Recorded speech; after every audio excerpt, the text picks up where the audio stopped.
Assalamualaikum warahmatullahi wabarakatuh. Masya Allah, bagaimana kabarnya anak-anak di rumah? Oke, semoga kalian senantiasa sehat selalu ya. Oke, semoga kalian senantiasa sehat selalu dan dalam lindungan Allah Subhanahu wa Ta'ala. Alhamdulillahirrahmanirrahim. Kali ini Pak Luk berjumpa lagi ya, video pembelajaran kelas 5 ya, ini tentang kehidupan masyarakat sesuai kenampakan alamnya ya. Sebelum kita memulai, alangkah baiknya kita berdoa dulu ya anak-anak ya. Oke. Bismillahirrahmanirrahim. Sikap berdoa. Tangan di depan dada. Berdoa mulai. Bismillahirrahmanirrahim. Rabbishrah li sadri wa yassir li amri wahlul 'uqdatam min lisani yafqahu qawli. Amin. Alhamdulillahirrahmanirrahim. Kali ini semoga kita senantiasa dijaga oleh Allah Subhanahu wa Ta'ala, dijauhkan dari segala penyakit ya anak-anak ya. Tetap semangat ya, meski hari ini kita masih tetap pembelajaran melalui daring seperti ini ya, melalui video-video pembelajaran, melalui tugas-tugas yang Pak Guru kasih. Tetap sabar, semoga beberapa hari lagi kita diperkenankan ya oleh Diknas untuk bertatap muka langsung berjumpa dengan Bapak Ibu guru di sekolah. Dan beberapa hari lagi juga kita akan menjalani ibadah puasa Ramadan. Kalian banyak-banyak bersyukur sama Allah Subhanahu wa Ta'ala karena bulan Ramadan sudah di depan mata. Semoga kita dipertemukan semuanya ya, dan jangan lupa siapkanlah doa-doa terbaik ya untuk meminta yang kalian inginkan ya, terutama juga meminta agar wabah ini segera lekas berlalu dan kita berjumpa lagi di sekolah kita tercinta. Alhamdulillah. Tetap bersabar ya anak, meskipun tetap daring ya, meskipun capek Pak, ini Pak capek sekali pengen ketemu teman-teman di sekolah, pengen ketemu Bapak Ibu guru ya, sama ya, Bapak guru juga pengen sekali ya, karena semuanya sudah merasakan jenuh ya, sudah merasakan jenuhan dan ingin bertatap muka langsung ya. Semoga Allah angkat wabah ini, kita berjumpa di sekolah kita tercinta. Oke, kali ini Pak Guru langsung saja ke materi pembelajaran ya nak. Kali ini tentang kehidupan masyarakat sesuai ketampakan alam ya. Ini buku terakhir 5I ya, 5I di semester 2. Tetap semangat ya. Oke. Kenampakan alam ya, kenampakan alam itu adalah segala sesuatu yang terbentuk secara alami melalui peristiwa-peristiwa alam ya. Indonesia merupakan negara kepulauan ya, kita dijuluki dengan negara 1000 pulau dulu ya. Ya, tentu saja dengan bentang alam yang sangat luas ya, yaitu dari Sabang sampai Merauke. Negara kita punya banyak kenampakan alam, mulai dari dataran tinggi, dataran rendah, laut ya, pantai, seperti itu. Oke, Pak Lukman akan bagi menjadi 3 ya, kenampakan alam di Indonesia ini secara garis besar saja ini ya, ada 3 ya. Kehidupan masyarakat di dataran tinggi, kehidupan masyarakat dataran rendah, kehidupan masyarakat daerah pantai ya, yang pasti berbeda di antara ketiga ini ya. Daratan tinggi pasti beda dengan dataran rendah beda juga dengan pantai ya. Kita simak ya penjelasan Pak Lukman, yuk kita belajar bersama-sama. Oke, dataran tinggi. Dataran tinggi adalah wilayah yang ketinggiannya sekitar 300 sampai 600 meter dari atas permukaan laut. Dataran tinggi ini biasanya ada di sekitar bukit dan gunung-gunung ya. Di dataran tinggi udaranya cenderung dingin ya, enak ya. Contoh kalian jika pergi ke Kawah Ijen lah, jauh jauh ya, ke Kawah Ijen, ke Sempol di Bondowoso, itu kan dataran tinggi ya anak-anak ya. Jadi kita bisa rasakan dari suasananya, dari udaranya yang dingin, sejuk seperti itu ya. Kalau ke Bromo dataran tinggi, kalau ke daerah Batu, daerah dekat Malang sana, itu daerahnya dingin ya, itu dataran tinggi ya. Contoh dataran tinggi di Indonesia adalah Dieng di Jawa Tengah. Nah, ini adalah semacam pegunungan ya. Pak Lukman pernah nyampe nih ke sini, masya Allah, alhamdulillah ya. Di Dieng itu dingin ya, berkabut, siang-siang itu berkabut, nah, dinginnya Subhanallah, enak sekali, sejuk ya. Terus yang kedua Puncak Bogor, dataran tinggi Alas dan Gayo di Aceh.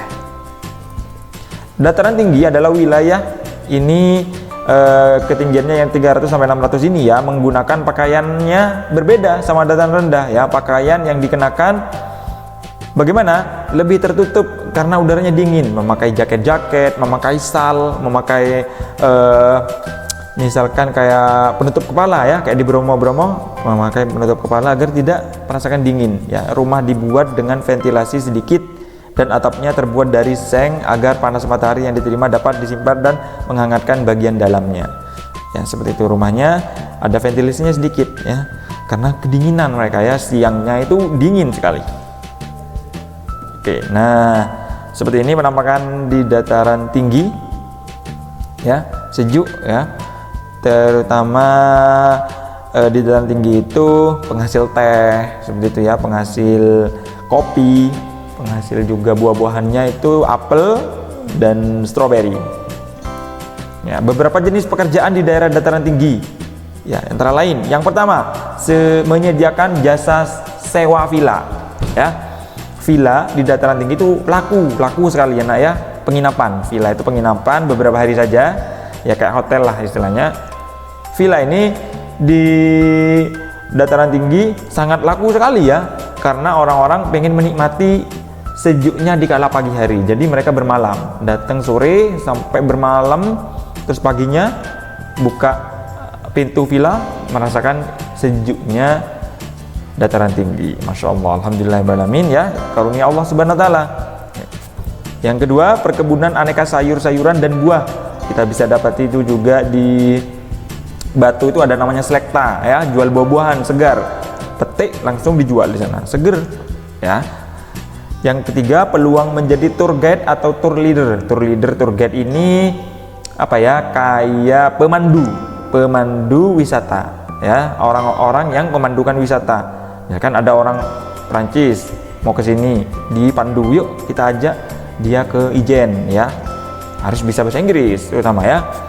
Ya juga kalau ada orang-orang yang dari luar kota ingin ke daerah kita di dataran tinggi, ada tour guide-nya, pemandu. Yang keempat, pengelola pariwisata baik berupa pegunungan, air terjun dan sebagainya ya. Ada pegunungan, ada air terjun yang sejuk di sana di dataran tinggi itu ya. Sangat berpotensi sekali untuk dijadikan lahan wisata.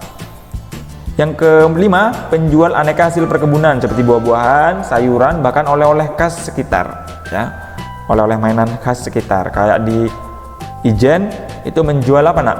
Ada yang menjual belerang ya, menghasil belerang. Di sana ada penjual sabun belerang, ada belerang yang dibuat bentuk-bentuk kayak hewan-hewan kecilnya seperti itu di dataran tinggi. Oke, berikutnya masuk ke dataran rendah. Kebalikan dari dataran tinggi nak ini ya, yang tadi ya. Dataran rendah ini merupakan wilayah yang berada di ketinggian kurang dari 200, tidak tinggi-tinggi banget ya, hanya 200 meter dari permukaan laut. Udaranya di sini biasanya panas ya. Dataran rendah biasanya digunakan untuk perkebunan kelapa, tebu, karet, pemukiman penduduk. Dataran rendah cocok dijadikan wilayah pertanian kayak di Bondowoso ya.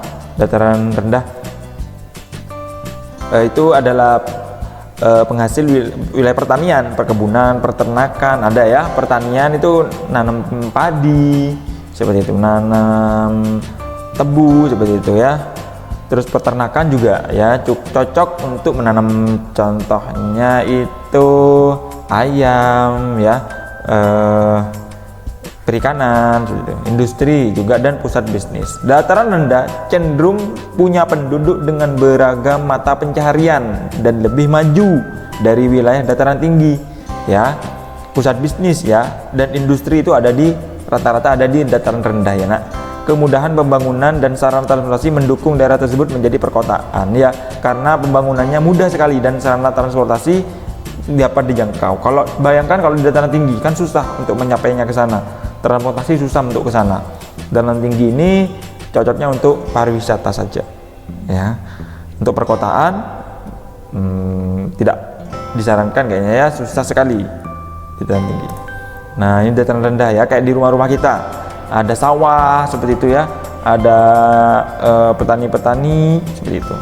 Pakaian yang dikenakan tipis, ya tipis sekali, tidak tebel. Tadi kalau di dataran tinggi tebel, kalau ini tipis karena udaranya panas. Rumah dibuatnya dengan banyak ventilasi, ada banyak ventilasi itu banyak